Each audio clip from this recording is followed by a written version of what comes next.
At the World Cup, the objectively best team often loses to the worst. This isn't a statistical fluke, it's a recurring psychological event. Spain is currently ranked second in the world, yet they recently finished a match 0-0 against a team ranked 67th, a side whose star player was recruited through LinkedIn. The statistics show total dominance: 70% of the ball, 27 shots, and over 25,000 passes completed since Spain's last goal in a World Cup. Even bringing on 18-year-old Lamine Yamal, widely considered the best young player on the planet, could not change the result.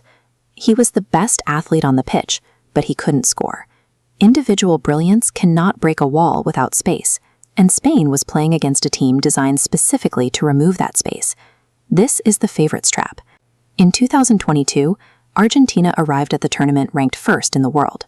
They fell into the same trap in their opening match. Saudi Arabia was ranked 51st. Despite the talent gap, they held Argentina to a shocking defeat. We saw it in 2018, when Germany arrived as defending champions and were eliminated by South Korea in the group stage. The history goes back to 1950. Brazil, the biggest favorites of their era, lost the final to Uruguay at home in front of 200,000 fans. From 1950 to today, the weight of expectation creates the same cracks in a favorite's composure. The larger the giant, the more pressure they carry into the match. When a giant faces a small team, they aren't playing the same game.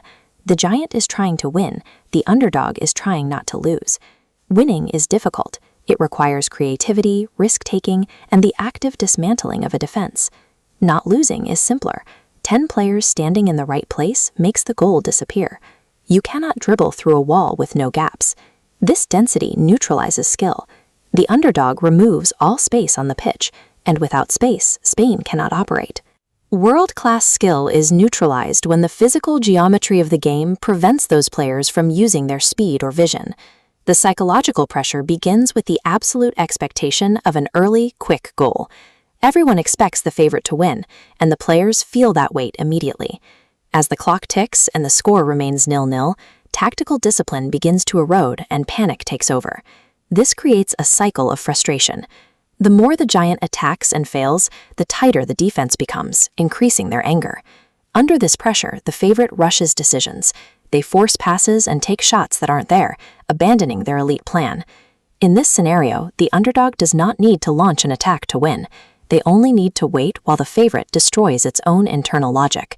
The favorite eventually dismantles its own tactical discipline, doing more damage to itself than any underdog counterattack could. Sports psychology shifts when a team has nothing to lose. They are freed from the fear of failure that currently grips the favorite.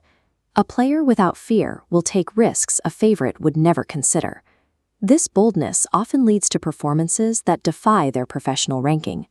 This explains how a 40-year-old goalkeeper from a second-division league can suddenly play the game of his life against world-class strikers. These players become overnight sensations because audiences love the story of a giant falling. The world wants to believe that rankings and rosters aren't everything. The underdog's lack of consequence acts as a catalyst, allowing them to perform at a level their normal career statistics wouldn't suggest. Spain will likely still qualify for the next stage of this tournament, but they have provided a clear blueprint to their future opponents. Every other team in the tournament has now seen exactly how to stop Spain's elite roster through frustration and space denial. The secret is out. Spain can be frustrated. They can be mathematically stopped and lured into the favorites trap. In a knockout tournament, having your psychological vulnerabilities exposed is often more dangerous than facing a team with better strikers. The best team doesn't always win the World Cup. Often, the best team simply beats itself while the world watches it happen.